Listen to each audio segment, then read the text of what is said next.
Good morning. This is the start of another day on the 6 o'clock news. This is Television Centre in West London. It's where it all happens. My first port of call in a few minutes' time is the editorial meeting chaired by Mark Popescu, who's my boss, the editor of the programme. So let's go in and join them.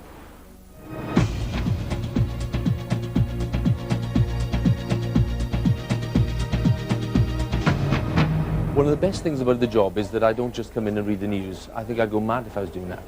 So when they offered me the job, they said, we can give you quite a bit of editorial say in the programme. Not a final say, because that's what the editor's there to do.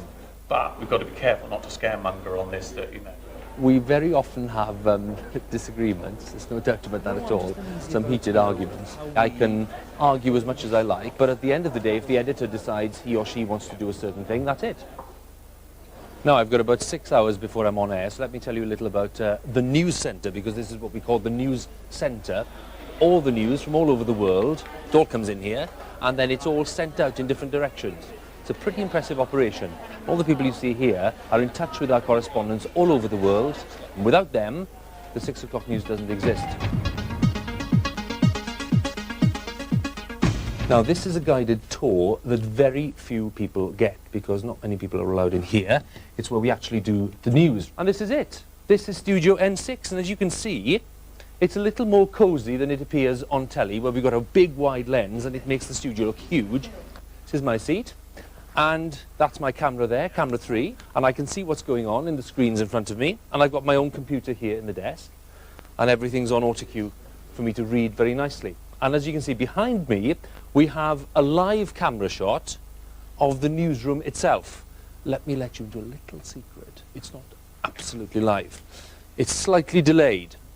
Lots of reasons for that, technical ones, but also we wouldn't want somebody committing suicide off one of the stairs and falling down behind me when I was on air, would we? And next to me, as you can see, I've got lots of Anna Ford's makeup. But Anna Ford wears very expensive Chanel makeup. I don't wear that.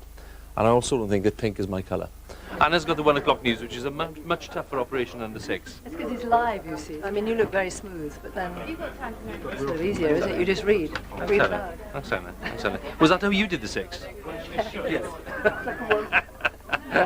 Now I'm going to get on with my work now. With your Stop programme. interrupting.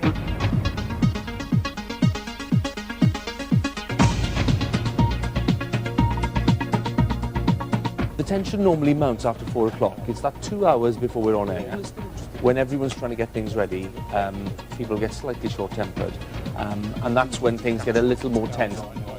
I'll talk to Mardell later on. Yeah. Okay, fine. Okay. So we've got just over an hour to go. I need to write my headlines, I need to write my main story.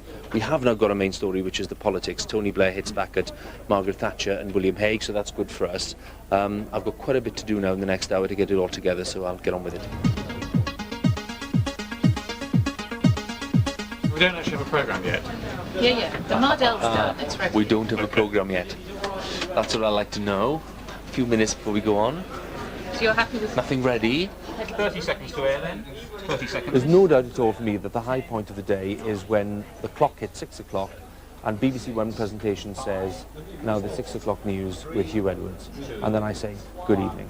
Good evening. Precisely 10 years after she left office, Lady Thatcher has mounted a fierce attack. Anyone who tells you they're not nervous when they're facing an audience of 6, 7 or 8 million people is frankly fibbing. I think you have to be nervous or you don't perform well. And if I'm not feeling a few butterflies, I'm not really focusing on the job and I'm not going to perform to the best of my ability.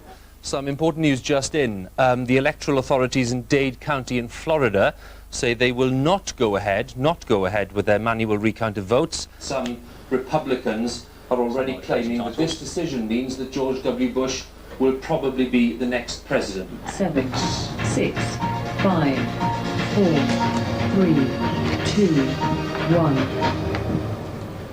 And we're off air. Thanks everyone. Oh well, another one down. I've had more relaxing ones in my time, but at least it was quite exciting with the stuff in from America at the end. And if that does mean that George Bush is going to be the next president, that's the first hint that the British viewers will have of it. So that was quite exciting. Marks out of 10? 8. 8. That's all right. Fine.